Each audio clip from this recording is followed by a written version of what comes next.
আনিকার কাবিন হলো। প্রায় ঘন্টাখানেক হলো শ্বশুরবাড়িতে এসেছে সে।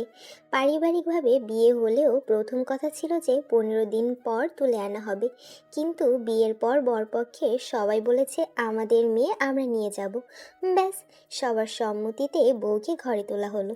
বাসর ঘরে আনিকা বসে আছে, এদিকে ওদিকে চেয়ে রুমটা দেখে নিল। ছিমছাম ঘর।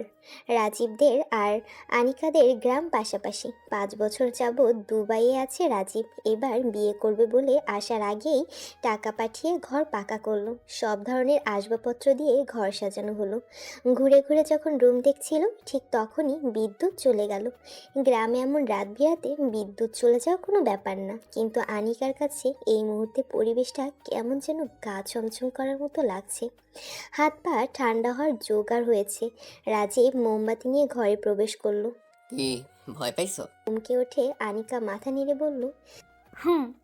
ধীর পায়ে বিছানায় বসলো। রাজীব মোমবাতিটা টেবিলের উপর রেখে আনিকার গা ঘেঁষে বসে পড়ল। কি গো বউ, বাড়ি ঘর পছন্দ হয়? জি। এখনো তো কিছু দেখলা না, আস্তে আস্তে সব দেখো। রাজীব আনিকাকে বুকে টেনে বিছানায় শুয়ে পড়ে। এমন অচেনা পরিবেশে মেয়েরা খুব সহজেই মানিয়ে নিতে পারে। আসলে নিতে হয়। এটা সেটা বলতে বলতে রাজীব আনিকার মাথায় হাত বুলিয়ে দিচ্ছে। হঠাৎ কি হলো, এই বদ্ধ দরজা জানালার ঘরও দমকা হাওয়াতে মোমটা দপ করে নিভে গেল। ভয়ে কুঁচকে গেল আনিকা। শক্ত করে জড়িয়ে ধরে রাজীবকে। মাথাটা বুকে আরও চেপে ধরল। রাজীবও বুঝতে পেরে বলল। আহারে, তুমি ভয় পাইছো? ও কিছু না তো পাগলি। আচ্ছা, এখন ঘুমাও, আমি আছি তো। আনিকা কখন ঘুমিয়ে পড়ল সে নিজেও জানে না, কিন্তু যখন ঘুম ভাঙল পাশে রাজীবকে পেল না। হুট করেই তার মনে হলো ঘরের চালের উপর দিয়ে কেউ হাঁটছে, এ মাথা থেকে ও মাথা পর্যন্ত। আনিকা অস্ফুট স্বরে রাজীবকে ডাকলো। আপনি কি আছেন? এই যে শুনতাছেন? রাজীব আবারও মোমবাতি নিয়ে ঘরে এলো। তুমি উঠে গেলা কেন? সালের উপর কেডা হাঁটে? আমার ডর করতেছে। আপনি কই গেছিলেন আমারে থুইয়া? আমি একটু কাম সারতে গেছিলাম বউ। ঘরের পেছনেই তো বাঁশ ঝাড়, এর লাইগা তোমার এমন মনে হয়েছে। ভয় পাইও না, এত ভয় পাইলে কেমনে চলবো? আমি কি আর সবসময় থাকবো? কেন থাকবেন না কেন? হোমা, বউ কয় কি, বিদেশে যাওয়ান লাগতো না? আনিকা বেশ লজ্জা পেল। কাঁথা টেনে আবার শুয়ে পড়ল। রাজীবও বিছানায় এসে কী যেন চিন্তা করতে লাগলো। এর ঠিক কিছুক্ষণ পরে চালের উপরে মনে হচ্ছে অঝরে কেউ বৃষ্টির মতো পাথর দিয়ে ঝিলাচ্ছে। এত বেশি শব্দ হচ্ছে যে আনিকা কান ধরে শুধু আল্লাহকেই ডাকছে। কি হচ্ছে এসব? উনি কি শুনতে পান না, নাকি শুধু আনিকা একাই এসব শুনছে? আনিকা কি আবারও ডাকবে রাজীবকে? কয়েকবার গায়ে হাত দিয়ে ধাক্কা দিলেও রাজীব নড়ল না। আনিকা ভয়ে ঘামতে লাগলো। ঠিক তখন ঘুমিয়ে পড়েছে আনিকার। সকালের কিছুই মনে পড়ছে না, শুধু মনে আছে সেই শব্দগুলো সহ্য করার মতো ছিল না তার। অসহ্য যন্ত্রণা হচ্ছিল মাথায়। অবাক করার বিষয় হলো এ বাড়ির কেউই এ ব্যাপারে কিছুই বলছে না। সবার কাছে যেন গত রাতের কোনো ঘটনাই অস্বাভাবিক লাগেনি। তাহলে কি আনিকা একটু বেশিই ভাবছে? প্রতিদিন ভর দুপুরবেলা ওই নিম গাছের নিচে এক বৃদ্ধ চাদর গায়ে দাঁড়িয়ে থাকে। আকার ইঙ্গিতে কিছু বোঝানোর খুব চেষ্টা করে আনিকাকে, কিছুতেই কিছু ঠাউর করতে পারে না। কেননা কোনো কাজের জন্য তার কাছে গিয়ে জিজ্ঞেস করতে পারে না যে সে কী চায়। আবার অপরিচিত মানুষ, কে না কে হোক বয়স্ক, তারপরও আগ বাড়িয়ে কথা বলতে গেলে শ্বশুর বাড়ি মোটেও ভালো চোখে দেখবে না তাকে, তাই আর যাওয়া হয় না তার। বৌমা, কচুর পানিটা দেয়া যাও। শ্বশুরবাড়ির কথায় আনিকার ধ্যান ভাঙে। আজও একই স্বপ্ন দেখেই ঘুম ভাঙল তার। তারপর থেকে থ মেরে বসেছিল সে। দম বন্ধ হওয়ার মতো গরমে ঘামতে থাকে সে। আনিকার শাশুড়ি বেশ শক্ত সামর্থ্য একজন মহিলা। এলাকায় তার গুণের অনেক ডাকনাম। দেখে শুনে ছেলেকে বিয়ে করিয়েছে যাতে তার মতো তার বউ গুণী হয়, আর না হলেও শিখিয়ে পড়িয়ে নেবে। আনিকা দেখতেও ভালো, ছিমছাম গরনের কোকড়া চুল কোমর অবধি, একটু ছোটোখাটো হলেও মায়া ঠিকরে পড়ে চেহারায়। বারান্দায় ওজোর পানি রাখতেই পিছন থেকে শীতল বাতাস এসে আনিকাকে যেন ধাক্কা দিল। আনিকা ভয়ার্ত দৃষ্টিতে পিছনে ফিরে চাইলে শুধু অন্ধকার আর অন্ধকার ছাড়া আর কিছুই দেখল না। শাশুড়িকে ডেকেই নিজের রুমে গিয়ে বসলো। আজ 2 মাস হলো রাজীব আবার বিদেশে চলে গেছে। তারপর থেকে আনিকা একাই থাকে। পাশের রুমে শ্বশুর শাশুড়ি। আজ পর্যন্ত অনেক ঘটনার উত্তরই তার জানা নেই, কারো কাছে উত্তর পায়ও নি। গ্রামে এমন ঘটেই থাকে এই ভেবে সে নিজেও চুপ। কিন্তু আজ সন্ধ্যায় এমন এক ঘটনা ঘটল। পাশের ঘরের ভাবি ছোট ছেলে খেলা রেখেই পানি খেতে গোসলখানায় ঢোকে। কল চেপে পানি খাওয়ার পরই সে কী যেন দেখে চিৎকার করলো। তার মা দাদি সবাই দৌড়ে গিয়ে দেখে সে কাঁপছে। সেই থেকে জ্বরের ঘোরে চোখ উল্টে দিচ্ছে, খিঁচুনি হচ্ছে, কোনোভাবেই কিছু হচ্ছে না। এসব কি মনে করে মন কেমন করে উঠল আনিকার। সকাল হতেই শুনলো ছেলেটা মারা গিয়েছে। সারা রাত কেমন জানি ছটফট করলো। শেষ রাতে এক ছোট্ট শরীরটা আর কষ্ট নিতে পারেনি। হাতটা তার দেহ ছেড়েই চলে গেল। আকাশ বাতাস ভারী করে বাচ্চাটার মা কাঁদছে, বিলাপ করতে করতে মূর্ছা যাচ্ছে বারবার। আনিকা তার শাশুড়ির সাথে দেখা করতে গেল। বাচ্চারা মায়ের কাছে যেতেই আনিকাকে ধরে তিনি চিৎকার করতে লাগলেন। ও আনিকা গো, আমার পোলাডার কিছু কইতে পারলো না গো। সারা রাত জিগাইলাম, ও বাপজান কই কষ্ট তোমার? আল্লাহ কি করলো গো, আমার বুক খালি কইরা দিল গো। ও আল্লাহ গো। ভাবির কান্নার সাথে আনিকার চোখেও জল চলে আসলো। সে তাকে কি বলে সান্ত্বনা দিবে? নারী ছেঁড়া ধন চলে গেলে মায়ের বুক খালি করে। সে বাড়ি থেকে আসার পর থেকে কিচ্ছু ভালো লাগছে না, কেমন গা গুলোচ্ছে। কিছু বোঝার আগেই পাকের ঘরের পাশেই গল গল করে বমি করে মাটিতে বসে পড়ল সে। তারপর আর কিছুই মনে নেই তার। আনিকা প্রেগনেন্ট। গ্রামের দিকে একটা ব্যাপার খুব প্রচলিত, বিদেশে যারা থাকে তারা দেশে বউ রেখে যেতে নিরাপত্তাহীনতায় ভোগেন। তাই তাদের প্রথমই ছিল তাড়াতাড়ি বাচ্চা নেওয়ার। বেশিরভাগ ক্ষেত্রে দেখা যায় অনেক বছর পর তারা দেশে আসে, ততদিনে বাচ্চা বড় হয়ে যায়। বাবার সামনে যেতে কেমন যেন একটা জড়তা কাজ করে। অনেকে তো বাবা ডাকতেও লজ্জা পায়। এটা আমার দেখা অভিজ্ঞতা থেকে বলছি। এখন তো প্রযুক্তি অনেক এগিয়ে গেছে, এসব এত প্রভাব ফেলে না। বাচ্চারা বাবা চেনে মোবাইলে, কিন্তু তখন একটা মেয়ে তার স্বামীকে চাইলেই বলতে পারে না আমার পেটে হাত হাত রাখেন তো, দেখুন বাবুটা লাথি দিচ্ছে। চাইলেই সব করা যেত না, সব একা বহন করা লাগতো। আনিকার ক্ষেত্রেও তাই হয়েছিল। তারপরও ভালোই কাটছিল দিনগুলো। আনিকার শাশুড়িও ভালোই খেয়াল রাখছে। আজকাল ওই স্বপ্নটা দেখে না তেমন। মোট কথা আনিকা ভালোই আছে। আরও কিছুদিন পরের ঘটনা। আনিকার দাদা শ্বশুরের বয়স প্রায় 90 কি 95। একটু ধরে দাঁড় করালে দাঁড়িয়ে থাকতে পারে। গোসল করিয়ে তাকে কলপাড়ের এক পাশে দাঁড় করিয়ে রাখে। আনিকার শাশুড়ি গেলেন একটু ভেতরে। শ্বশুরকে তেল মালিশ করা লাগবে। কয়েকবার আনিকাকে ডেকেছিল তেল দিয়ে যেতে। উঠানে যেখানে চেয়ার রাখা আছে। আনিকা ঘুমাচ্ছিল, তাই নিজেই গেলেন তেল আনতে। কিন্তু ঘরের চৌকাঠে পা রাখার সাথে সাথেই ধপ করে কিছু পড়ার শব্দ পেলেন।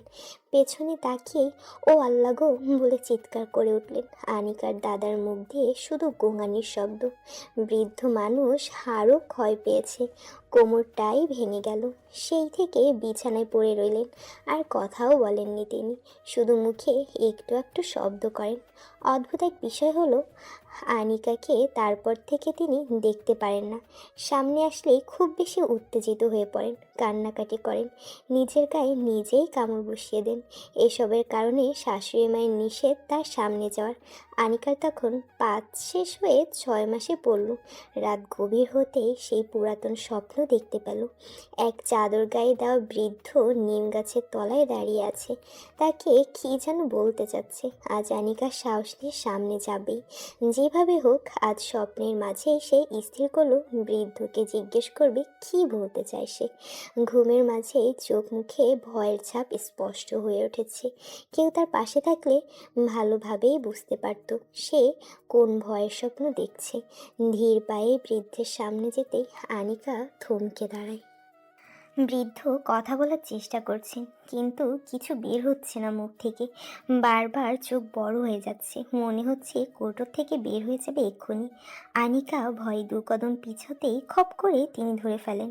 বহু কষ্টে বৃদ্ধা আনিকার নামটা উচ্চারণ করলেন। আনিকা চোখ মুখ খিচেছিল, নিজের নাম তার মুখে শুনে তাকাতেই দেখলো বৃদ্ধার মুখে বাঁকা হয়ে যাচ্ছে, গল গল করে রক্তবমি হচ্ছে। আনিকা হাত ঝাড়ার চেষ্টা করেই যাচ্ছে, কিন্তু কিছুতেই ছুটতে পারছে না। গরমে দরদর করে ঘামতে ঘামতে আনিকা টের পেল তার খুব পানির পিপাসা পেয়েছে। আজ অনেক দিন পর স্বপ্ন দেখল সে, বিছানা থেকে নেমে তাই পানি খেলো। এখন আর ঘুম হবে না তার, তাই অজু করে নামাজ পড়বে বলে বারান্দায় আসলো। ফিরে আসার সময় কি মনে করে যেন দাদা শ্বশুরের ঘরে উকি দিল। দাদা শ্বশুর এক দৃষ্টিতে তাকিয়েছিল ঠিক দরজার দিকে, যেন তিনি জানতেন আনিকা আসবে। আনিকার কেমন যেন মনে হলো তার স্বপ্নের বৃদ্ধ লোকটির সাথে তার দাদা শ্বশুরের চেহারার অদ্ভুত মিল রয়েছে।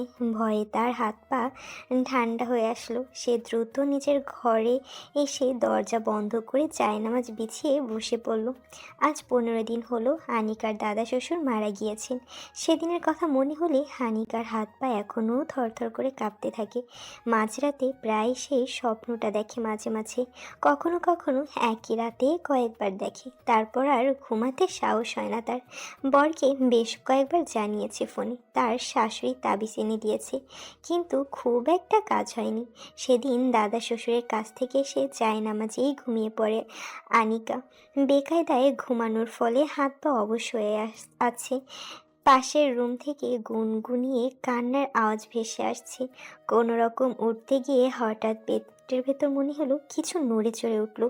দু হাত পেটে চেপে ধরে আনিকা খাটের কোণায় ভর দিয়ে উঠে দাঁড়ায় সে। ধীর পায়ে সামনে এগোতে থাকে। দরজা ঠেলে ভেতরে তাকাতেই দেখল তার শাশুড়ি গুনগুনিয়ে কাছে ওর হাত পা মালিশ করছেন। আনিকাকে আসতে দেখে কান্নার বেগ আরও বেড়ে গেল তার। ও আনিকা, তোর শ্বশুর মোল্লাবাড়ি গেছে ডাক্তার আনতে। শীঘ্রই আয়, আমার সাথে আব্বার হাত পা মালিশ কর, সব ঠান্ডা হয়ে যাইতেছে তো। আনিকা দেরি না করে হাত মালিশ শুরু করলো। দাদা শ্বশুর হঠাৎ করে গোঙানির মতো শব্দ করে গল গল করে রক্তবমি করে দিল আনিকার কোলে। এক মুহূর্তে থমকে তাড়াতাড়ি উঠে দাঁড়ায় আনিকা। ভয়ার্ত চোখে দাদির দিকে তাকিয়ে দেখে আনিকাকে ডাকার চেষ্টা করছে। এর মাঝে আনিকার শাশুড়ি লতিফা বেগম চিৎকার শুরু করেন। আব্বা, আল্লাহ আল্লাহ করেন। ও আব্বা, আপনার কি হয়েছে? রাজীবের বাপ, ও রাজীবের বাপ। উনি চিৎকার করেই যাচ্ছেন। আনিকার যেন কোনো হুঁশ জ্ঞানই নেই। সে দাদার মুখের দিকেই তাকিয়ে আছে স্থির দৃষ্টিতে। কিছুক্ষণের মাঝেই দাদার মুখটা বেঁকে গেল। তিনি বিছানার চাদরটা খামচে ধরতে চাইলেন, কিন্তু সে সুযোগটাও পেলেন না। অস্ফুট গঙ্গানির শব্দ করে নিঃশ্বাস ছাড়লেন। আনিকা স্পষ্ট দেখতে পেল দাদার মুখটা বাঁকা হয়ে স্বপ্নের বৃদ্ধের চেহারার সাথে মিলে গেল। পুরো এলাকায় তিনিই একমাত্র বয়স্ক ছিলেন। আজ সবাই আজাহারি করতে লাগলেন। মাথার উপর থেকে ছায়া সরে গেল। মনের মাঝে ইদানিং কুডাকে আনিকার বড্ড ভয় হয়। সেদিন রাতে শাশুড়িকে বলল, আম্মা আপনি আমার সাথে থাকেন। লতিফা বেগম বুঝতে পারলেন তার বউয়ের মনে ভয় ঢুকে গেছে, তাই পাশের ঘরে থাকা এক মহিলাকে বলল আনিকার সাথে থাকার জন্য। কয়েকদিন পর কোনো এক মঙ্গলবার বিকেল গড়িয়ে কেমন অদ্ভুত এক সন্ধ্যা নামলো। মাগরিবের আজান ভেসে আসতেই আনিকা নামাজ শেষ করলো। লতিফা বেগম যায় নামাজে বসেই বললেন, আনিকা, তোর শ্বশুরের জন্য মুড়ি মাখাতো। আদেশ শুনেই আনিকা ছুটল পাকের ঘরের দিকে। মুড়ি মাখিয়ে শ্বশুরকে দিয়ে নিজেও একটু খেয়ে নেয়। তারপরে হাত জ্বালা করবে বলে হাত ধোয়ার জন্য আবারও কলপারে যায়। হঠাৎ করেই চিৎকার করতে থাকে সে। দৌড়ে শাশুড়ি মায়ের সামনে এসে বলতে থাকে, আম্মা আমার হাত ধরেন। ও আম্মা, আমার হাত কে যেন মোচড়ায়। ও আল্লাহ গো। বলতে বলতে আনিকা নিজের হাতেই আরও হাত চেপে ধরে। সারা বাড়ি হইচই শুরু হয় বউ শাশুড়ির কান্নাকাটিতে। কিছুতেই হাত সোজা রাখা যাচ্ছে না, চোখের সামনেই হাতে লালচে দাগ পড়ে যাচ্ছে। মনে হচ্ছে কেউ খুব জোরে হাত ধরে মুচড়াচ্ছে, আরও চোখে কিছুই পড়ছে না। কে এত কষ্ট দিচ্ছে? আনিকা চিৎকার করে কেঁদেই যাচ্ছে। কখনো বলছে কেউ ঘাড় চেপে ধরছে, কখনো বলছে হাত মুচড়াচ্ছে। 4-5 জন তাকে ধরেই রাখতে পারছে না। সবাই ভয়ে আছেন যে আনিকার বাচ্চাটার কি হবে। অদৃশ্য এক শক্তির সাথে তাকে বাঁচাতে সবাই লড়াই করে যাচ্ছে। প্রায় ঘন্টাখানেক হলো আনিকা কখনো জোরে কখনো মৃদুস্বরে কান্না করছে। থেমে থেমে কান্না করেই চলছে। এতক্ষণে কান্না করে শরীরে আর কোনো শক্তি অবশিষ্ট নেই, তবে তার শরীরের উপর ধকল যাচ্ছেই। তাই স্পষ্ট সবার চোখের সামনেই কখনো তার ঘাড় উল্টে যাচ্ছে, হাত পা বাঁকা হয়ে যাচ্ছে। কেউ যখন কিচ্ছুটি করতে পারছে না, হঠাৎ করেই লতিফা বেগমের মনে পড়ল নাহার খালার কথা। সম্পর্কে খালা হলেও নিজের মায়ের মতন দেখেন তিনি। নাহার খালাকে অনেক পরহেজগার আর নিকার একজন মানুষ, আর এমন অপ্রাকৃতিক ব্যাপারে যথেষ্ট অভিজ্ঞ মানুষ। তাই আর দেরি না করে খবর দেওয়া হলো তাকে। এদিকে আনিকার বাড়িতেও খবর দেওয়া হয়েছে। প্রায় 15-20 মিনিট পর নাহার খালা এসেছে। ঘরে ঢুকেই সালাম দিয়ে বসলেন তিনি আনিকার ঠিক 1 হাত দূরত্বে। পথে আসতে আসতে অনেক কিছুই শুনলেন তিনি। কি ঘটেছে সেখানে? নাহার খালা চিমছাম গরনের, মুখ থেকে যেন দুটি বের হচ্ছে। 1 হাতে তসবি, হাপত মস্তক পর্দায় আবৃত। উনি বসাতেই আনিকা নড়ে চড়ে বসল। চোখ মুখে ভয়ের ছাপ বিরাজ করছে। নাহার খালার সাথে ওনার মেয়েও এসেছেন। আনিকার মাথার কাছেই দাঁড়ালো সে। নাহার খালা সব শুনে প্রথমে লতিফা বেগমের দিকে ফিরে চাইলেন, চোখে মুখে রাগ এনে বললেন, কি কইরা হইল এইসব? তুমি সব জাইন্নাও কেমনে এত অসতর্ক থাকলা? লতিফা বেগম চুপচাপ কাঁদতে লাগলেন।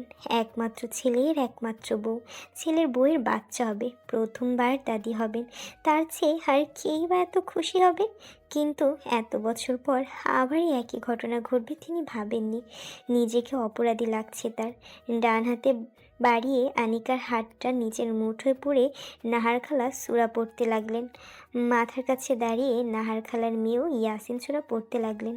আনিকা প্রথমে খুব কান্না করলেও এখন একদম শান্ত হয়ে গেলেন। চুপচাপ হয়ে আছে, চোখগুলো স্থির। একসময় নাহার খালা সূরা পড়া থামালেন, কিন্তু যেই না থামালেন অমনি আবার অত্যাচার শুরু। এবার মনে হয় ব্যথা দ্বিগুণ হয়ে গিয়েছে আনিকার। শরীরের সর্বশক্তি দিয়ে চিৎকার করে বলতে থাকে, আমার বাচ্চা, আমার বাচ্চাটারে নিয়ে গেল। আম্মা, আম্মা আমার কলিজা টাইনা বের করে ফেলতাছে। ও আল্লাহ গো। নাহার খালা আবার সূরা পড়তে বললেন ওনার মেয়েকে। আনিকা হঠাৎ করেই চুপ হয়ে গেল আবার। লতিফা, এভাবে আর কতক্ষণ সূরা পড়ব? যদি যাওয়ার মতন হইতো তাহলে এতক্ষণে চইলা যাইতো। এরা যাওনের মতো না, তুমি জানো। শিগগিরই রাজীবের বাপরে কিছু কও করতে। খালা, বউয়ের বাড়িতে খবর দিছি, এখনই আইয়া পড়ব। ততক্ষণ আপনি থাকেন খালা, আমার জব্বর ডর লাগতেছে। লতিফা বেগমের চোখে মুখে চিন্তার ছাপ। এই সমস্যার সমাধান কিভাবে করবে তাই ভেবে পাচ্ছে না। এরও প্রায় 40 মিনিট পর আনিকার বাবা আসলো। এসে সবাইকে ঘর থেকে বের হয়ে যেতে বললেন। নাহার খালাও তার মেয়ে সাফ জানিয়ে দিলেন তারা যাবেন না। লতিফা বেগম, তার স্বামী, নাহার খালা, তার মেয়ে আর আনিকাও তার বাবা ছাড়া আর কেউ নেই এই ঘরে। আনিকার বাবা দীর্ঘ নিঃশ্বাস ছাড়লেন। একসময় সারা গ্রামের মানুষের কবিরাজি করতাম। আজ কত বছর হলো এসব কাজ সাইরা দিলাম। কেডা জানতো আমার মায়ের কবিরাজি আমারে করা লাগবো। আনিকার বাবা কালু কি এক ধরনের ছাই হাতে মুঠোয় নিয়ে কি সব বিড়বিড় করে বললেন। তারপর সেই ছাই মেয়ের হাতে তালুতে রেখে কিছু চেপে ধরলে বা পিষে ফেলতে চাইলে যেমন করে ধরে সেভাবেই ধরলেন। আনিকা চিৎকার করে উঠল, কাটা মুরগির মতো ছটফট করতে লাগলো। অবাক হয়ে নাহার খালা আর তার মেয়ে এসব দেখতে লাগলেন। সারা জীবন ব্ল্যাক ম্যাজিকের কথা শুনেছেন, আজ নিজ চোখে দেখলেন। আমার মায়েরে কেন ধরছিস? আমার মায়াটা পোয়াতি জানিস না? কর্কশ কণ্ঠে আনিকার বাবা বলে উঠলেন। বেশ কয়েকবার এভাবেই জিজ্ঞাসা করতে থাকলে একসময় আনিকা নিচু নাকি কণ্ঠে বলতে লাগলো, এটা তো অনেক আগের কথা কবিরাজ, আমাদের তো আবার আসার কথা ছিলই। আনিকার মাথা তুলে চাইল। তার চোখ দুটো ভয়ঙ্কর রকমের লাল হয়ে আছে। মিঠি মিঠি হেসে লতিফা বেগমের দিকে চাইল সে। মুচকি হেসে বলল, কেমন আছে লতিফা? এই দেখো, আমরা কথা রাখছি, আবার আইসা পড়লাম। গভীর রাত। লতিফা বেগমের চোখে ঘুম নাই। ওপাশ ফিরে তার স্বামীও জেগে। দুজনের মনের মাঝেই ভয় ঢর ঢুকেছে, কিন্তু কেউই প্রকাশ করছে না। রাত 9টার দিকে আনিকার বাবা তার মেয়েকে নিয়ে গিয়েছে। বলে দিয়েছে আপাতত তার কাছেই থাকুক, এখানে কোনো একটা স্থায়ী ব্যবস্থা না হওয়া পর্যন্ত তিনি তার মেয়েকে দিবেন না। না, আর পারছেন না এ বুকের ভেতরে ভয়টা লুকিয়ে রাখতে।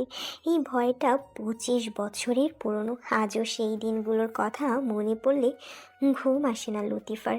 সেদিন আনিকার বাবা বারবার তার কবিরাজি করতে করতেই মুখ থেকে কথা বের করলো। একতলা থুতুয়ার ছাই আনিকার কপালে চেপে ধরতেই আনিকা চিৎকার করে উঠল। আনিকার নাকি সুরে বলল, আমি পানি খাইতে আইছিলাম। আনিকার বাবা জিজ্ঞেস করলো, তাহলে আমার মায়েরে কেন ধরছস? পায়ে পাড়া দিছে আমার। আমি সবচেয়ে পুরানা জিন, 200 বছর যাবত এই বাড়ির পেছনে থাকি। এই সময় আমি আইছি পানি খাইতে, এই মাইয়া আমার গায়ে পাড়া দিছে। এখন তাড়াতাড়ি তার শরীর সাইরা যা। আমার মায়াটা পোয়াতি। আমি জামুগা এটা জানি, কিন্তু হেরা যাইতো না। হেডা মানে কার কথা কইতাছস?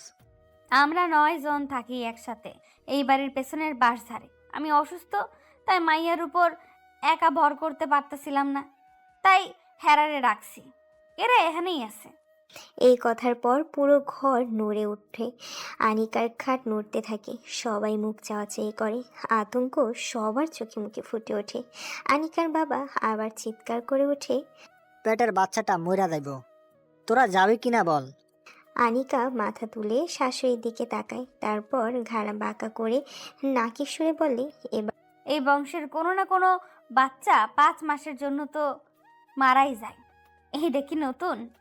সবাই আকাশ থেকে যেন পড়ল। আনিকার শাশুড়ি ভেবে দেখে আসলেই তো তার ঘরে তার ছোট দেবরদের বউয়ের বাচ্চাও 5 মাসের পর একটা একটা করে মারা গিয়েছে। আনিকার বাবা আবারও মন্ত্র পড়ে দিল, একদলা থুতু ছিটিয়ে দেয়। আমার মায়ের এমন হইব না। বল তোরা যাবি কিনা? আনিকা গোঙাতে গোঙাতে বলে, মাঝি বাড়ির 4 রাস্তার মোড়ে একই ওজনের 4টা কালা রঙের মুরগি কাইটটা রাস্তায় ফালাইয়া আয়, তাইলেই যামু।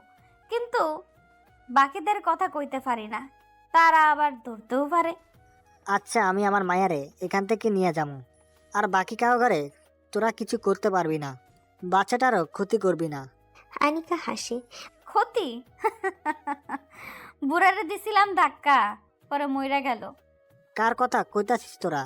কারে ধাক্কা দিছিলি? এবারের কর্তা ওরা অনেক কিছু করছিল লতিফার কাছ থেকে আমারে ছাড়াই। এর লাগে তো লতিফা মাইয়াটাও মারছি আমি। সুযোগ পাইয়া বুইরারে দিলাম ফেলাইয়া। লতিফা আর্তনাদ করে ওঠে। নাহার খালা তাকে চেপে ধরে। না, আর কিছু শুনতে চায় না সে, কিন্তু তার কথা বলেই যাচ্ছে। সেই 25 বছর আগের ঘটনা থেকে শুরু করে এখন আরও সব কিছু। তারা 200 বছর যাবৎ এখানে থাকছে। এটা তাদের আবাসস্থল। আনিকা চিৎকার করে বলতে থাকে, এখন যাইতেছি, কিন্তু এই বাড়ি এই জায়গা আমাদের। আমরা যামু না, আগেও যাই নাই, আর কোনোদিন যামুও না। ঘটনা শুরু হয় আজ থেকে প্রায় 25 বছর আগে। লতিফা বেগম এই বাড়িতে বউ হয়ে এসেছেন বছরখানেক হলো। স্বামীর সাথে খুব একটা বনিবনা হয় না তার। মেয়ে মানুষ বলে মুখ বুঝে সব সহ্য করতেন। বাপের বাড়িতে খুব আদরে ছিলেন সে। দেখতে ভালো হয় খুব। বিয়ের তোড়জোড় শুরু হয়ে বেশ ছোট থাকতে পাত্রও মিলে যায়, কিন্তু বাসরাতে বর দেখে লতিফার নিজেকে ধরে রাখতে পারেনি। বরের বেশ বয়স তার তুলনায়, সেটাও মানা যায়, কিন্তু বরের এক চোখ নষ্ট, অনেকটা চোখের পাতা দিয়ে ঢাকা থাকে। সব মেনে নিয়ে সংসারে মনোযোগী হওয়ার চেষ্টা করছে সে, কিন্তু লতিফার বরের রাগ। এত একরোখা মানুষ, পান থেকে চুন খসলেই হাতের সামনে যা পায় তাই দিয়েই মারতে শুরু করে। এভাবেই সংসার চলতে থাকে লতিফার। কোনো এক বিকেলে লতিফা নাহার খালার বাড়ি যাওয়ার জন্য বাড়ির পেছনের রাস্তা দিয়ে হেঁটে যাচ্ছিল। ঠিক তখনই অঘটনটা ঘটল। নাহার খালা রান্না করছিলেন। পেছন থেকে লতিফা ইয়া লম্বা সালাম দিয়ে রান্নাঘরে ঢুকলো। কেমন আছেন খালা? নাহার খালা হাসতে হাসতে উত্তর দিলেন, আলহামদুলিল্লাহ ভালো আছি। তুমি কেমন আছো? জি, আমিও ভালো আছি। ততক্ষণে নাহার খালা বুঝে গিয়েছেন যে কোনো না কোনো সমস্যা আছে, কারণ 10-15 মিনিট আগে লতিফার সাথে তার কথা হয়েছে। তাই তিনি হাসি মুখেই কথা বলেছিলেন। লতিফা কথা বলেই যাচ্ছে। খালা, আপনার ছেলেমেয়েরা কেমন আছে? আর ওই সদরে যে মেয়েটার বিয়ে হইল, তার কি খবর? বলা বাহুল্য, লতিফা এই সময় বেশ সুন্দর গুছিয়ে কথা বলে। নাহার খালা খুব ঠান্ডা মাথার মানুষ। তিনি না ঘাবড়িয়ে লতিফার হাত ধরল। কেন ধরছো এই ভালা মাইয়াডারে? লতিফা উত্তর দেবার আগেই খালা সূরা পড়া শুরু করলেন। কিছুক্ষণের মাঝেই লতিফা জ্ঞান হারিয়ে খালার কোলে ঢলে পড়েন। জ্ঞান ফেরে প্রায় 3 দিন পর, কিন্তু স্বাভাবিক ছিল না সে। হুটহাট আবার সে অপ্রাকৃতিক শক্তি তাকে ধরত ঘন ঘন। সমস্যার সমাধান পুরোপুরি করার জন্য লতিফাকে মসজিদের বড় হুজুরের কাছে নেওয়া হলো। বড় হুজুরের কথা বলা শুরু করছেন, তখন লতিফার কথাগুলো এমন ছিল, আমি কোনো মুসলিম জিন না, আমি একজন যুবক জিন। লতিফাকে আমার খুব পছন্দ হয়েছে, তাই তার ওপর ভর করলাম। কিন্তু আপনি কি বুঝতে পারতেছেন ওনার উপর কত ক্ষতি হইতাছে? লতিফার ঠান্ডা গলায় উত্তর দিল সে। আমি কোনো ক্ষতি করব না, আমার তার সাথে থাকতে ভালো লাগে। আপনার ভালো লাগলেই তো হইব না, তার দিকেও তো দেখতে হইব নাকি? সে মানুষ, একজনের বউ, আপনি একজন জিন। লতিফা নাকি নাকি গলায় উত্তর দিলেন, আমি তারে সুখী বানাতে চাই, আমি তার কোনো ক্ষতি করব না, তার সাথে থাকতে আমার ভালো লাগে। লতিফার শ্বশুরের মেজাজ চড়ে যায়। হুট করে সামনে এগিয়ে শরীরের সর্বশক্তি দিয়ে ঠাটিয়ে থাপ্পড় বসিয়ে দেয় গালে। লতিফার শরীর ছেড়ে তার আগেই জিন চলে যায়। ঘটনা এত দ্রুত ঘটে যে কেউই কিছু বুঝতে পারল না। যাওয়ার আগে বলে গেল, আমার কিচ্ছুই হয় নাই, আপনাদের বউয়েরই সমস্যা হবে। লতিফার গালে 5 আঙ্গুলের দাগ হয়ে যায়। সেদিন যে জ্ঞান হারায়, ফিরতে ফিরতে 2 দিন। তারপর আবারও সেই অপ্রাকৃতিক শক্তি আসে। তাকে আবার হুজুর কাছে নিয়ে যাওয়া হয়। হুজুর বুঝিয়েই বললেন তাকে ছেড়ে চলে যেতে। সে রাজিও হয়ে গেল। যাওয়ার আগে শর্ত ছিল সে লতিফার আশেপাশেই থাকবে, কখনো তার ক্ষতি করবে না। তার 4 কেজি মিষ্টি 4 রাস্তার মোড়ে রাখতে আসতে। লতিফার বর তাই করলো। তারা ভেবেছিল এখানেই শেষ। তারা তখনও জানতো না সামনে কি অপেক্ষা করছিল। লতিফার জীবনের জন্য কালো অধ্যায় শুরু হবে, যা যুগ যুগ ধরে বংশধররা বয়ে নিয়ে যাবে। এরপর অনেক দিন লতিফা ভালোই ছিল, তেমন কোনো সমস্যা হয়নি। তার পেটে সন্তান আসলো। ঘর সংসার সামলানোর সাথে নিজের খেয়াল সে খুব রাখা হতো তা না, গ্রামের বাড়ি। সেই কবেরকার কথা। ওই সময় মেয়েদের জীবনটাই অন্যরকম ছিল। এক রাতে কিছুতেই তার ঘুম আসছিল না। এপাশ ওপাশ করে প্রায় ভোর হয়েই আসছে। হঠাৎ দরজায় করাঘাত উঠে সকলে লতিফা এই বেলা কে আসলো ভেবে স্বামীকে ডাকলো। লতিফার স্বামী দরজা খুলতেই তার উপর ঢলে পড়ল একজন পুরুষ মানুষ। আঁতকে উঠে চিৎকার করে উঠিয়ে লতিফা। ঘরের বাকি মানুষগুলো ঘুম থেকে উঠে যায়। সে যে লতিফারই ছোট দেবর শহীদ, সে তো ধান খেতে জমিতে টং ঘরে থাকতো। সেখানে সেচ পাম্প ছিল, তা পাহারা দেওয়ার জন্য কাউকে না কাউকে থাকতে হয়। ভাইকে আঁকড়ে ধরে মাটিতে বসে যায় লতিফার স্বামী। তার সারা গায়ে কাদায় মাখামাখি। মনে হচ্ছে কারোর সাথে যুদ্ধ হয়েছে তার। একটু আগে শহীদ মারা গিয়েছে। মারা যাওয়ার আগে শুধু সে একবার চোখ মেলেছিল আর পানি খেতে চেয়েছিল। হাসপাতালে পৌঁছানোর আগেই তার মৃত্যু ঘটে। তার সাথে আসলে কী ঘটেছে তা কেউই জানতে পারেনি। সবার চোখে মুখে শুধু বিস্ময়। শহীদের অবস্থা এতই খারাপ ছিল যে সে নিজে নিজে হেঁটে বাড়িতে আসার কথাই না। সবার মুখে মুখে একই কথা, তাকে কে মারলো আর কেই বা বাড়িতে দিয়ে গেল। সে যখন ফিরেছেন তখন সাথে কেউ ছিলও না। এক রহস্য রহস্যজনক মৃত্যুর মধ্যে দিয়ে পরিবার ছোট ছেলের দাফন কাফন করা হলো। তার কয়েকদিন পর লতিফাদের 5-6 বাড়ি পরেই এক বাড়ি সম্পর্কে ভাবি হয়, এসে বলল তার বোনের যেন কি হয়েছে। বেড়াতে এসেই আরও খারাপ অবস্থা মাঝরাত থেকে। লতিফার তখন 5 মাস চলছিল। কী ভেবে সে ভাবির বোনকে দেখতে যায়। মাঝরাত থেকেই সে মেয়েটার কী যে হলো, নিজের গায়ে নিজেই কামড়াচ্ছে, কেউ আটকাতে পারছে না। এক রাতেই চোখ ডেবে গিয়েছে, ঠোঁটে রক্ত জমাট বেঁধেছে, যে কেউ দেখলেই গা শিউরে উঠবে। লতিফাকে দেখে ওই মেয়েটা বারবার ছুটে যাচ্ছিল, স্পষ্ট গলায় থেমে থেমে বলছিল, এখানে কেন আসছিস? তোর মাইয়াটা কষ্ট পাইবো, যা চইল্লা যা। লতিফা অবাক হয়ে তাকিয়েছিল। তার পেটের বাবু তাহলে মেয়ে বাবু, আর ভাবির বোন জানে। ভয়ে হাতটা কেঁপে উঠল তার। তার ননদ হাতে টান দিয়ে বলল, ভাবি চলো তাড়াতাড়ি, আবার কোনো সর্বনাশ না হয়ে যায়। ওই মেয়ে হঠাৎ করে চিৎকার করতে থাকে, ঘাড় বোধ হয় ভেঙেই যাবে এমনভাবে উল্টে যাচ্ছে সে। নিজের হাতে নিজেই কামড়ে কামড়ে রক্ত বের করে ফেলছে, নিজের চুল নিজেই ছিঁড়তে থাকে। কিছুক্ষণ শান্ত থাকলে ব্যথায় কাঁদতে থাকে। পুরো গ্রাম জুড়ে এই এক ভুতুড়ে পরিবেশ সৃষ্টি করে ফেলে। অন্য গ্রামের মানুষ সন্ধ্যার পর এদিকে আসতেই চায় না, কেউ বাড়ি থেকে বের হতে চায় না। পুরো গ্রাম জুড়ে জিন ভূতের আতঙ্কে মানুষকে দিশেহারা করে ফেলে। দিনের পর দিন এদের অত্যাচার বাড়তে থাকে। মাঝেই একদিন লতিফার কোনো এক কাজের ভুলের জন্য তার স্বামী তাকে অসম্ভব রকমের মারধর করে। বেদম পিটুনির কারণে 6 মাসের বাচ্চাটা অ্যাবর্শন হয়ে যায়। রক্তে সারা বাড়ির উঠোন ভেসে যায়। মাটিতে গোঙাতে থাকে লতিফা। এর আগেও মায়ের খেয়েছেন স্বামীর হাতে, কিন্তু আজকের মতো না। আজকে এতই বেশি মেরেছে যে তার স্বামীর খেয়ালই ছিল না যে তার বউ প্রেগনেন্ট। আশঙ্কাজনক অবস্থায় তাকে কত গ্রামের পর এক হাসপাতালে আনা হলো। হিসাব করে দেখা গেল বাচ্চাটা যেভাবেই হোক দুনিয়ার আলো দেখতে পারল না। তাহলে ওই জিনে ধরা মেয়ের কথা সত্যি হলো। লতিফার পেটে এক মেয়ে সন্তান ছিল, যা দুনিয়াতে আসার আগেই বিদায় নিল। মাসখানেক হলো লতিফা নিজেকে সামলে নিয়েছে, আগের মতোই সংসারে মনোযোগী। তবে স্বামীর প্রতি ভালোবাসা কাজ করে নাকি ভয়, তাই ঠাউর করতে পারে না সে। তারপরও সংসার তো করা লাগবে, তাই করে যাচ্ছে।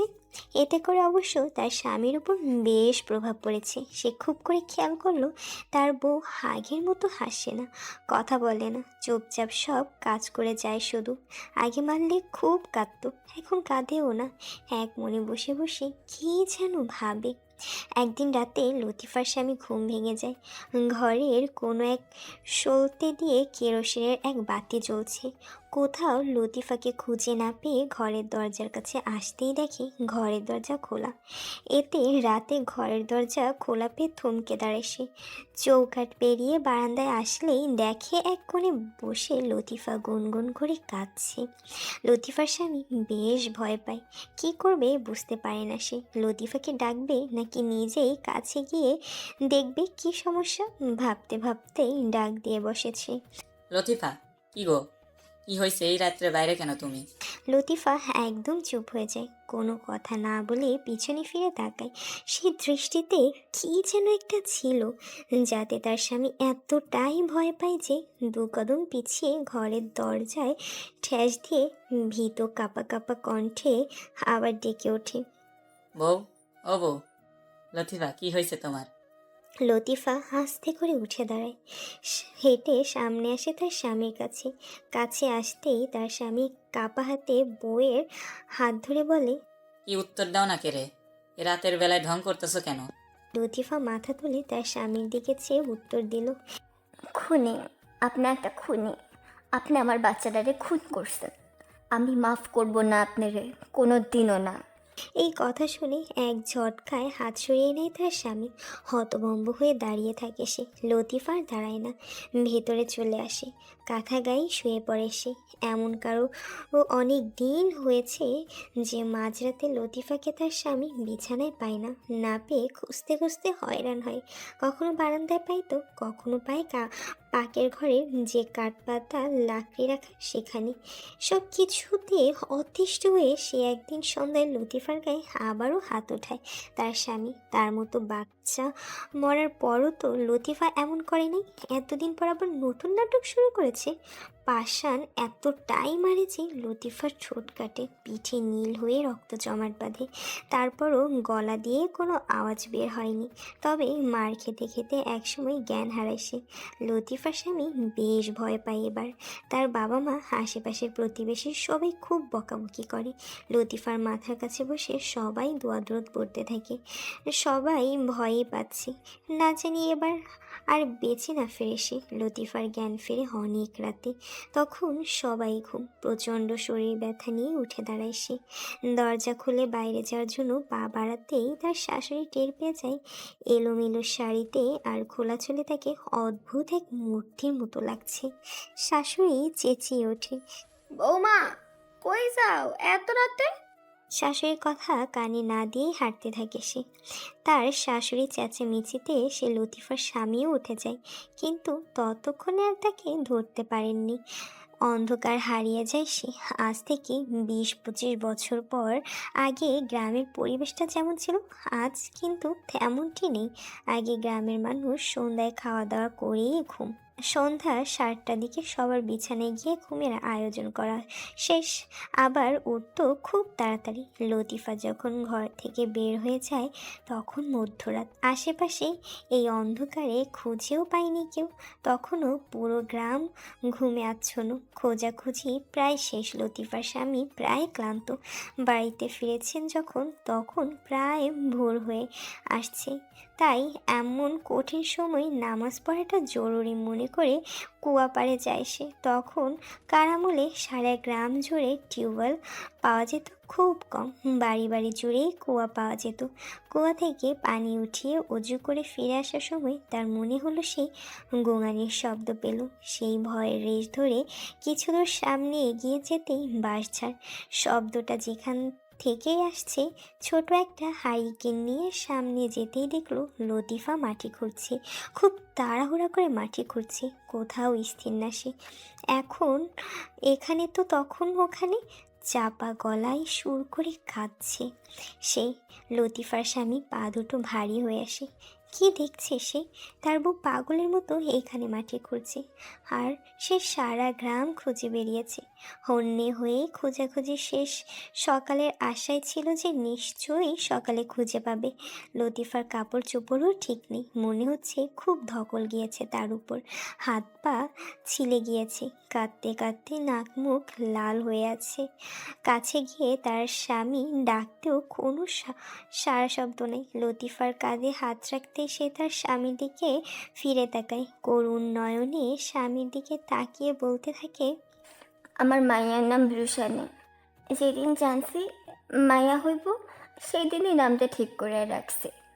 রুশানিরে এখানে মাটি দিছেন? ও আমারই ডাকতেছিল, আমি তো খুঁজে পাইলাম না। কই আছে মাইয়ারা? কেমন আছে? কান্তাছে তো। এতটুকু বলে আবার কাজে লেগে যায়। লতিফার স্বামী ভারী অবাক হয়।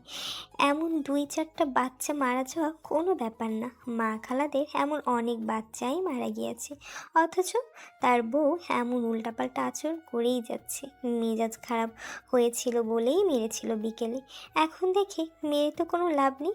অনেক টানাটানি করেও লতিফাকে আনা যাচ্ছে না বাসঝাড় থেকে। অবশেষে আজান দিল। আর ঠিক তখনই লতিফার যেন হুঁশ ফিরল। ধপ করে বসে পড়ল মাটিতে। সেখান থেকে আসার পর সমস্ত শরীর ব্যথা শুরু হলো। ব্যথার জায়গাগুলো নীলবর্ণ ধারণ করলো। টানা 3 দিন লতিফা তেমন কোনো কথাই বলল না, খেলো না, পানিটা পর্যন্ত ছুঁয়ে দেখেনি। স্থির হয়ে বসে থাকতো বিছানার এক কোণায়। মাঝে মাঝে রাতে বাইরে যেতে চাইতো, বলতো, রুশানি আমার মামা করে ডাকে, মাইয়াটা কান্তাছে। কিন্তু তাকে বাইরে যেতে দিত না। 3 দিন পর ঠিক হলো মসজিদের বড় হুজুরের কাছে নিয়ে যাওয়া হবে। তাই সন্ধ্যায় হুজুরের কাছেই নিয়ে যাওয়া হলো। হুজুর লতিফার চেহারা দেখেই প্রথমে একটা পাত্রে রাখা পানি ছিটিয়ে দিল, তারপর লতিফার সাথে কথা বলতে লাগলো। আমি ভাবছি তুই আর আসবি না, বউটা বড় ভালা, আবার কেন আইসস? লতিফা নড়ে চড়ে বসলো। প্রথমে কথা না বললেও পরে ঠিকই কথা বলা শুরু করলো। আমি লতিফারের সখী ডাকি, তারে আমার ভালো লাগে। তাই বলে আবার আসবি? কি চাস তুই? আমি তার ভালো চাই, তার অমানুষ জামাইয়ের সাথে সংসার ভাঙতে চাই, তার জামাইয়ের কাছ থেকে দূরে রাখতে চাই। এই কথা শোনার পর সবাই যেন আসমান থেকে পড়েছে। একজন আরেকজনের মুখের দিকে তাকিয়ে যেন কোনো উত্তর খুঁজতে থাকে, কিন্তু এই সমস্যার সমাধান কিভাবে সম্ভব তাই বুঝতে পারছে না কেউ। আনিকার একটা ছেলেবাবু হয়েছে 5 মাস আগে। রাজীব দেশে ফিরেছে, তাই সবাই ঠিক করলো আনিকাকে বাচ্চা সহ বাড়িতে ফিরিয়ে আনবে। এখানে আনার আগে সবাই খুব ভেবেছে কোনো ক্ষতি হবে কিনা বাচ্চার বা তার মায়ের, কিন্তু এভাবে কতদিন আর বউকে বাবার বাড়িতে ফেলে রাখবে। আনিকার বাবাই সব ব্যবস্থা করলো। পুরো বাড়ি কবিরাজে করে বন্ধ করে দিলেন, তাদের আসা যাওয়ারতেও লিমিটেড করে দিলেন। কোথায় কোথায় যাওয়া যাবে, কোথায় যেতে পারবে না এমন, এবং তা মেনেই চলতে হবে, তা না হলে ভবিষ্যতে ক্ষতি নিশ্চিত। সেই রাতে লতিফাও তার বর যখন হুজুরের কাছে ছিল তখন আরও অনেক কথা বের হয়ে আসে। হুজুর সেদিন বলেছিল, তার জামাই যেমনই হোক, তবু তার জামাই। আর এসব হেরার জামাই বউয়ের ব্যাপার, তুই আসবি কেন? আমি তো আসতে চাই নাই, কিন্তু সখীর জামাই সেই দিন এত মারলো কেন, এর বিচার করব। সে তো সখীরে ছাড়বে না, তাই সখীরেই নিয়ে যাব। সে কেন তোর সাথে যাবে? এমনিতেই তো তার তুই ক্ষতি করিয়া ফেলছিস, আর করিস না, তাকে ছেড়ে দে। এই পরিবারের ওপরে আমাদের সবার অনেক ক্ষোভ। কত শত বছর ধরে আমরা এখানে বাস করি, এখন তাগো লেইকা আমাদের থাকুন কষ্ট হয়। তারা যখন তখন এখানের গাছ কাটে, বাড়ি বাঁধে, আমাদের থাকতে অসুবিধা হয়। মনে নেই শহীদ যে মরল, শহীদের সাথে কি হইল তা কি আপনারা বোঝেন না? এখন আমারে তাড়াইতে চাইলে এমন ঘটনা আবার ঘটব। তুই আমারে হুমকি দেস? আর শহীদের সাথে কি ঘটেছিল বল এখন। লতিফা তার শাশুড়ি বর্ষা ও বাকিদের দিকে ঘাড় বাঁকিয়ে থাকে, মুচকি মুচকি হাসি হাসি। তারপর শাশুড়ির দিকে তাকিয়ে বলতে থাকে, আপনার ছেলেটা বড় বেদ্যবা ছিল। আপনারা জানেন না ফল গাছের নিচে প্রস্রাব করা যায় না? তারপরও সে এই কামটা করছে, তাও আমাগো সাইয়ার ওপর। হুজুর ধমক দিয়ে বললেন, এজন্য ওরে এমন করে মেরে ফেলবি তোরা? আল্লাহর বিচার তোগো জন্যও জায়েজ। লতিফার শাশুড়ি চিৎকার করে পুত্রের শোকে কাঁদতে লাগলেন। পুরাতন ব্যথায় কাতরাতে লাগলেন তিনি। তাকে আঁকড়ে ধরে রাখলেন লতিফার স্বামী। লতিফা আবার বলতে লাগলো, রাইতে খেতে সে পাহারা দেয়, খেতে পানি দেওয়ার পাম্পের সামনে যেই কাদা আছে সেইখানে তারা চুবাইছি। কিন্তু শহীদের ভালোই সত্যি, সেও আমাদের সাথে লড়তেছিল। তারে মাইরা সেখান থেকে তুইলা আমরাই নিয়ে আসছি বাড়িতে। লতিফার শাশুড়ি বিলাপ শুরু করলেন, সামান্য ছায়ার উপর প্রস্রাব করে এমনি নির্যাতন করে মারছো তোমরা, আর এখন আবার আমাদের ঘরের বউরে ধরছো। ও আল্লাহ গো, আমাদের কি হইব গো আল্লাহ? লতিফা চুপ করে রইল। হুজুর আবার প্রশ্ন করলো, লতিফা তো কোনো ক্ষতি করেনি, তারে সাইরা দাও তোমরা। লতিফার নাকের সুরে বলতে থাকে, দেখেন হুজুর, লতিফারে সারমো না। আপনি যদি চেষ্টা করেন তাহলে আপনার ক্ষতি হইব, আমি কইলাম। আল্লাহ ছাড়া আর কাউরে আমি ডরাই না, আর তোমাকে কেমনে ছাড়াইতে হয় আমি জানি। তুমি তো যাবাই, সাথে বাকিরাও যাবে। তাহলেই তো তো সবার ক্ষতি হইব, এই বংশই থাকবো না, নির্বংশ হয়ে যাইব। সে রাতে আর তেমন কিছু হয়নি। লতিফাকে ছেড়ে সেই জিন চলে যায়, তবে আবার সে কিছু হবে না কেউ তো বলতে পারে না। হুজুর পানি পড়া দিয়ে তাদেরকে বাড়ি যেতে বলেন। লতিফাকে নিয়ে তারা স্বামীর বাড়িতে চলে আসলেন। এভাবে 2 দিন কেটে যায়। তারপরের রাতে লতিফা রাতে কলপাড়ে যায়, কিন্তু অনেকক্ষণ হয়ে যায়, লতিফা আর আসে না। এবার হয়তো আর খুঁজেই পাবে না। এই আতঙ্কে লতিফার স্বামীর আত্মা কেঁপে ওঠে। 3 দিন পর তাকে পাওয়া যায়। টানা 3 দিন খোঁজার পরও যখন তাকে পাওয়া গেল না, তখন লতিফার স্বামী হাল ছেড়ে দেয়। নিখোঁজ সংবাদ পাঠানো হয় লতিফার বাবার বাড়িতেও। লতিফাকে 4 দিনের মাথায় পাওয়া গেল পাশের গ্রামের এক তুলা গাছের ডালে। অবিশ্বাস্য হলেও সত্যি তাই। প্রথমে কেউই বিশ্বাস করেনি, কিন্তু তার স্বামী শ্বশুর নিজ চোখে দেখে দেখে তো হবাক। সেই গ্রামেরই হুজুর সেখান থেকে নামানোর ব্যবস্থা করলো। লতিফা শুয়েছিল তুলা গাছের সবচেয়ে উঁচু ডালটাতে, তবে ডালটা ছিল অনেক হালকা। সেখান থেকে যতক্ষণ লাগলো নামাতে, ততক্ষণ শুধু কোরআনের সূরা পাঠ করতে লাগলো। লতিফা নামানোর পরও অজ্ঞান ছিল, গায়ে অসংখ্য দাগ ছিল, সারা গায়ে কাদা লাগানো ছিল। লতিফাকে একেবারে তাদের গ্রামের হুজুরের কাছে নিয়ে আসা হয়। জ্ঞান আসা পর্যন্ত লতিফার জন্য সবাই অপেক্ষা করতে লাগলো। লতিফার জ্ঞান ফেরে মাগরিবের কিছুক্ষণ আগে। তার পরপরই তাকে উজু করানো হয়, তাকে পবিত্র করানোর জন্য। মাগরিবের নামাজ পড়েই হুজুর লতিফার সামনে বসেন। লতিফা, মা তুমি কই আসিলা? লতিফা কোনো উত্তর দেয়নি, মাথা নিচু করে বসেছিলেন। এভাবে কয়েক দফা জিজ্ঞেস করার পর লতিফা কথা বলা শুরু করলো। তার আমার কিছুই মনে নাই, তাই আমি একবার চোখ খুলে নিজের পানিতে পাইছিলাম। অনেক বড় সবুজ পানিওয়ালা পুষ্কুনে, সেইখানের মাঝখানেই আমি কেমনে গেছি জানি না। আমার কেউ একজন জোর কইরা পানিতে চুবাইতেছিল। আমি আবার জ্ঞান হারাই সেই রাতেই। তারপর দুপুরবেলা আমি একটা লেবু বাগানে ছিলাম। শরীরে একটুখানিও শক্তি পাই নাই। আমি জানি না কি হয়েছিল। তারপরে আমি জানি না কেমনে আপনারা আমারে পাইছেন। পর কিছুক্ষণ চুপ ছিল লতিফা। তারপর ভয়ঙ্কর রকমের গোঙানির আওয়াজ করতে লাগলো। তারপর কথাগুলো শুরু করলো সে। আমি যাব না, আমি লতিফার সাথেই থাকবো। মুহূর্তেই সবাই চমকে ওঠে। হুট করে আবার লতিফার উপর সেই জিন ভর করলো। হুজুর ঠান্ডা মাথায় প্রশ্ন শুরু করলেন। মেয়েটার কি অবস্থা করছিস তোরা? মাইয়াডা মইরা যাইতো। আমি ছিলাম বইলা লতিফা বাইচ্চা আছে। আমি না থাকলে তারা মাইরা ফেলতো। আমি এত কিছু জানি না। তোমাদের সবার যাইতে হবে, আর কখনো আসা যাবে না। সেই রাতে আমি না থাকলে লতিফারে বাঁচানো যাইতো না। আমি লতিফার কোনো ক্ষতি চাই না। কিন্তু তোমরা সবাই লতিফার জীবনের লাগে হুমকি। আমি চলে যাব, কোনো ক্ষতি করব না। তয় তাদের যদি যাওয়া লাগে, তারা আপনার ক্ষতি করবে। হেইডা আমি বুঝুম। আমি একমাত্র আল্লাহকে ভয় পাই। তুই যে চলে যাবি তার চিহ্ন রেখে যা। আমার চিহ্ন রাখা লাগবো না, আপনি এমনিতেই টের পাবেন। তবে আপনারে কইতাছি আবারও, আপনার অনেক বড় ক্ষতি হইব। হুজুর দোয়া পড়তে লাগলেন। আশ্চর্যের বিষয়, লতিফাকে ছেড়ে নিঃশব্দে ঘর ত্যাগ করলো তার উপর ভর করা জিন। লতিফা বিছানায় ঢলে পড়ে। রাতে হুজুর তাদের সাথেই আসেন তাদের বাড়িতে। এসেই বাড়ির চারপাশে বাড়ি বন্ধ করেন। সবাইকে বলেন, আসরের পর কেউ যেন এই বাড়ির পিছনের সীমানায় না পা বাড়ায়। লতিফা ঘুমাচ্ছে, তার জন্য অনেক নিয়ম দিয়ে যাওয়া হয়, যেমন সব সময় উজু রাখা, আয়াতুল কুরসি পাঠ করা। লতিফার স্বামীকেও বলে যায় হুজুর। তোমাদের মধ্যে কোনো মন মালিন্য রাখা যাইব না। এই জিন তো সুযোগ খুঁজবই তোমাকে সাহায্য করতে। এখন সুযোগ ভুলেও দিবা না, এমন সুযোগ ভুলেও দিবা না। সব ঠিকঠাক থাকলে মনে হয় না তারা আর আসবে, তবে এত সহজে হার মানার মতনও না তারা। হুজুর নিজের বাড়ির দিকে রওনা হন। বাড়িতে পৌঁছাতে পৌঁছাতে অনেক রাত হয়ে যায়। বাড়িতে গিয়ে দেখেন হুজুরের বাড়িতে অনেক মানুষ তার বাংলা ঘরের দরজায় ধাক্কা দিচ্ছে। হুজুরকে দেখে তার স্ত্রী আহাজারি শুরু করলো। ওনার ছেলের বয়স 12, বিয়ের অনেক বছর পরও এই ছেলেটা হয়। বড় আহ্লাদের ছেলে ওনাদের। সন্ধ্যায় এ ঘরে এসেছিল পড়াশোনা করবে বলে।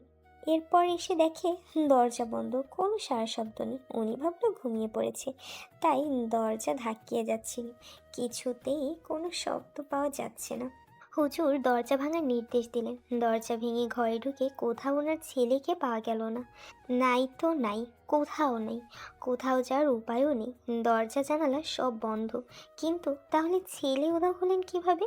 হুজুরের স্ত্রী আহাজারিতে আকাশ বাতাস ভারী হচ্ছে। খুব খারাপ কিছু যে ঘটেছে তা হুজুর স্পষ্ট বুঝতে পারলেন। ওনার মনে পড়ল ওনাকে হুঁশিয়ার করেছিল। সারা রাত আশেপাশে খোঁজাখুঁজি করলেন, কিন্তু কোথাও পাওয়া যায়নি। হুজুরের ছেলের খবর পুরো গ্রামে ছড়িয়ে পড়ল। হুজুরের ছেলেকে পাওয়া গেল ভোরবেলা, নদীর একপাশে মাথা ডাবানো উল্টো করে। দেখেই বোঝা যাচ্ছে একটা মানুষের কোনো কাজ না। খবর পেয়ে সবাই ছুটে এলো। গ্রামের এমন কোনো মানুষ নেই যারা চোখের পানি পড়েনি এইরকম করুণ দৃশ্য। একটা 12 বছরের বাচ্চা ছেলে কতটা অসহায় ছিল তার মৃত্যুর মুহূর্তে। শুধুমাত্র তার বাবা আরেকজনের জীবন বাঁচালো বলেই তাকে হারাতে হয়েছে। আজ 2 মাস হলো সেই ঘটনার। এখন অনেকটা স্বাভাবিক হয় কিছু, নিয়মকানুন মতোই লতিফা চলে যাচ্ছে। তারপরও বুকের ভেতরে মাঝে মাঝেই মোচড়ায়। বাচ্চারে মনে হয় কেউ ডাকছে, খুব কেঁদে কেঁদে ডাকে কোনো বাচ্চা। মনকে শক্ত করে দোয়া দূরত পড়ে লতিফা। তারপরও ভয়টা পুরোপুরি কাটেনি তার। সে খুব চেষ্টা করে চলছে সংসারে মনোযোগী হতে। লতিফার শাশুড়ি খুব শৌখিন মানুষ। কিছুদিন পর পরই পিঠা বানানোর ধুম পড়ে তার বাড়িতে, আর সব দায়িত্ব তখন লতিফার উপরে পড়ে। ইদানিং লতিফার বেশ দুর্বল লাগে। তারপরও শাশুড়ির নির্দেশ অনুযায়ী কাজ করেই যাচ্ছে। আগে বড় বড় হামানদিস্তার চাল গুঁড়ো করা লাগতো, খুব সহজে কথা না। চাল গুঁড়ো করতে করতে লতিফার পেট ব্যথা শুরু হয়। গল গল করে বমি শুরু করলো সে। পাশে বসেই মাথাটা ঝিমঝিম করে উঠছে। কোনো রকম সে বিছানায় গিয়ে গা এলিয়ে দিতেই চোখ লেগে যায়। এক ঘুমে ওঠে আসরের পর। এক অদ্ভুত স্বপ্ন দেখে তার ঘুম ভাঙে। কোনো এক সুন্দর গ্রামে সে হেঁটে যাচ্ছে। চারপাশে এত সুন্দর সুন্দর ফুল, সুঘ্রাণে মোমো করছে চারপাশ। সে শখ করে একটা ফুল ছেড়ে খোপাতে দিতেই চারপাশের ফুলগুলো বিবর্ণ হতে লাগলো। সব ফুল শুকিয়ে ঝরে পড়তে লাগলো। হঠাৎ তার খুব শীত করতে লাগলো। ভীষণ ঠান্ডা পেয়ে ঘুম ভেঙে যায়। ঘুম থেকে উঠেই তার মনে হলো সে প্রেগনেন্ট। প্রায় 2 মাস যাবৎ তার পিরিয়ড হচ্ছে না। খুশিতে তার চোখে মুখে হাসির ঝলক দেখা দিল। ঘর থেকে বাইর হতেই সবার কথার শব্দ শুনতে লাগলো। তার শাশুড়ি নাকি পুকুর পাড়ে গিয়েছে সেই দুপুরে, এখনো খবর নেই। সবাই সেই দিকেই ছুটলো সবাই। পুকুরের লোক নামানো হলো। চারদিকে হইচই পড়ে গেল। পুকুরে হাজার খুঁজেও কাউকে পাওয়া গেল না। লোকগুলো পুকুর থেকে উঠতেই লতিফার শাশুড়ির লাশ উপরে উঠল। সাঁতার জানা একজন মানুষ কিভাবে পুকুরে ডুবে মারা যায় তা কেউই বুঝতে পারছে না। মাথায় হাত দিয়ে তার শ্বশুর বসে কান্না করছে। লতিফা সমস্ত শক্তি দিয়ে কান্না করে যাচ্ছে। আল্লাহ কি পরীক্ষা নিচ্ছে তাদের, আল্লাহই জানে। হয়তো এর মাঝেই মঙ্গল সবার। লাশ দাফন শেষে এখন অনেকটাই শান্ত সবাই।